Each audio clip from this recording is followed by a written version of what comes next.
Hi there, this is Jessica Ortner from thetapping.solution.com. And as many of you know, every year during the Tapping World Summit, we raise money for an organization that is doing good things in this world. And last year, with your help, we raised $50,000 to help fund Project Light, which helps genocide survivors in Rwanda. So I am here with the pleasure to speak to Dr. Leyden. Her and her all-volunteer team have been working with these genocide survivors using tapping and other energy psychology techniques, and the results have been fantastic. So now we're going to get to hear what this year was like, how your money helped, and what the future holds for them. So Dr. Leyden, thank you so much for being with us. Hi, Jessica. You know, it's always a pleasure, and it's just so exciting to be able to tell the tapping community what is happening.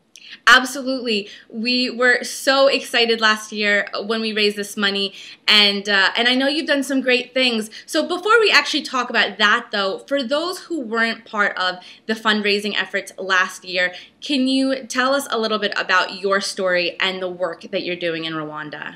Yes. Well, in 2007, I made my first trip there to teach trauma healing techniques to orphan genocide survivors. These are young children who were 6 to 8 years old at the time of the genocide, who were left to raise 2 to 6 other children for the last, 14 to 18 years.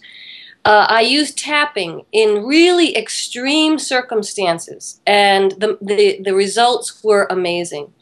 I knew that this was part of my life's work, and so I promised to return each year. Well, I realized that trauma healing isn't enough, because you can do the trauma healing, but if they continue to live in poverty, obviously with no hope for the future, this does not help them heal. So in 2009, we envisioned a program that we called Project Light Rwanda, which would be the world's first international youth healing center based on tapping, that would teach trauma healing, entrepreneurship, and leadership skills. So that was a pipe dream since 2009, and then with the help of the Tapping Solution and the tapping community, it became a reality in May of 2011. So it's been a full year now since we graduated our first Project Light ambassadors. And just to give you a little more information, we work in a very remote location with a high school orphanage with 500 teenage genocide survivors. And so we know that when they graduate from this high school, they really have no hope for a future, because they don't have the money to go to college, and they just don't have the resources that would allow them to start businesses. So we took 13 of the graduates from that school, and we put them through a year-long program, and the results have been amazing. And so we just returned a few days ago from spending a month with them. And so would love to tell you more about that. Absolutely. Well, we actually tried to do a call while you were in Rwanda, but we couldn't get the internet to work. So now that you're back after that trip, what are the differences that you are seeing in these teenagers? Well, first of all, we're not seeing any sign of trauma. Yes, they certainly have symptoms, but it's not at the trauma level. They have gone on to create microfinance businesses. They have become leaders in their community. Many of them have become elected officials. Others have been appointed to positions of authority running youth programs. All of them have been asked to speak during the commemoration of the genocide period, which just completed. All of them have been asked to speak and teach tapping to hundreds and hundreds of people in their communities. They have done all of this, with the help of and support of our program, but because the tapping is used as the basis for everything they do, they're just so much more empowered, and they have just done things that have just been so amazing to me. I could tell you stories of little vignettes of each one of our ambassadors, which I think you'll find fascinating. Even though it's 18 years after the genocide, you can only imagine that what it takes to rebuild a country. And our vision was that these young people would heal and work and be able to lead their country into a peaceful future. So it's a new form of humanitarian aid that we actually want to take all over the world. What I love about the work that you do, Lori, is it's not like you're going in there and you're helping this one individual. You're empowering that one individual. You're helping them, but you're empowering them to go out. And I love how they're called light ambassadors. So these are people that are taking this message and spreading it. So I don't think that we can even grasp how the ripple effect of this type of work. It's a train the trainer model, and literally in a year they have trained countless, hundreds of thousands of other people. Wow. From 80-year-old women who lost their families in the genocide and have been depressed and unable to function since then, to young street children who are living homeless on the streets. To be honest with you, I know the power of tapping, but it was a total surprise to me, the impact in this kind of environment of what is possible. That's incredible. And Lori, I am so curious. I know that there are so many different stories, but can you share just one Yes. Project Light Ambassador story? Yeah. So I want to talk about Matthew. Matthew is our poorest ambassador. And this young man, his education was so important to him that he walked 2 hours a day to school. Wow. And back again. So that's 4 hours a day. And he graduated #1 in his class on the national exams.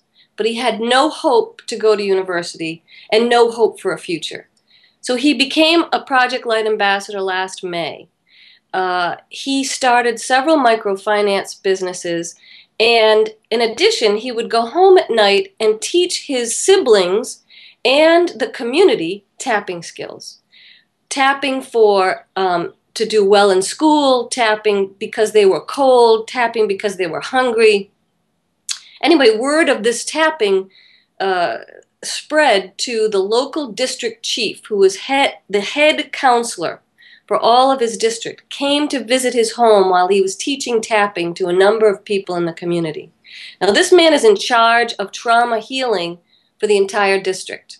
And he invited Matthew to come and address the professional counselors.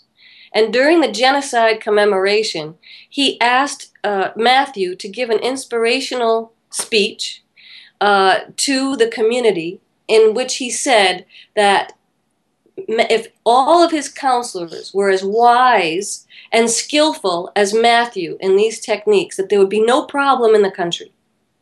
I mean, so he is recognized as a leader. He's an honorary counselor. Young people and old people alike come to him for advice and for this tapping technique. It's incredible. It is. It's incredible that he's teaching his brother and then going out and teaching these officials, just the massive impact that he's having from this information. So Lori, it's inspiring. I mean, we get the easy job. You know, we're just helping as much as we can, but you are there doing all the hard work, and we are so grateful for the work that you do, and it can't stop here. So tell us about the future plans. Right. Well, with the money that that you raised last year for us, we've been able to stretch every dollar and hang on for a whole year.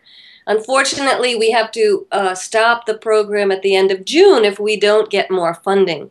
We're at a critical point now where we can prove to the world that this works, and that tapping, in fact, is the leading edge of not only healing, but helping people to lead and to work. So we just, our vision is to train hundreds of other young people, and not just to stop in Rwanda, but to work with disadvantaged youth all over the world. So we would love to bring this program around the world, and we need to continue supporting these young people who've already had so many successes that will be our greatest spokespeople for the program and for tapping. So the vision is to take tapping, you know, worldwide, with the notion that obviously if these young people can heal, anyone can heal anywhere in the world. Absolutely. Well, you have my full support, and I know so many people out there. And what excites me about the Tapping World Summit is that people can make a choice that not only helps them, but it also helps organizations like you. Because I really do believe that we need to be aware and help people like you that are doing this great work. And the best way we can do that is by also looking within and, living our best life. So, Lori, again, you're the one doing all that hard work, and we appreciate you so much. And really the children. I know we didn't get a chance to talk to them in Rwanda, but we all send them our love and a big congratulations and a well done. And Lori, again, thank you so much. And you as well, Jessica, and to everyone in the tapping community. We have a great opportunity to make a huge difference in the world, and it starts by healing ourselves so that together we can help heal the world.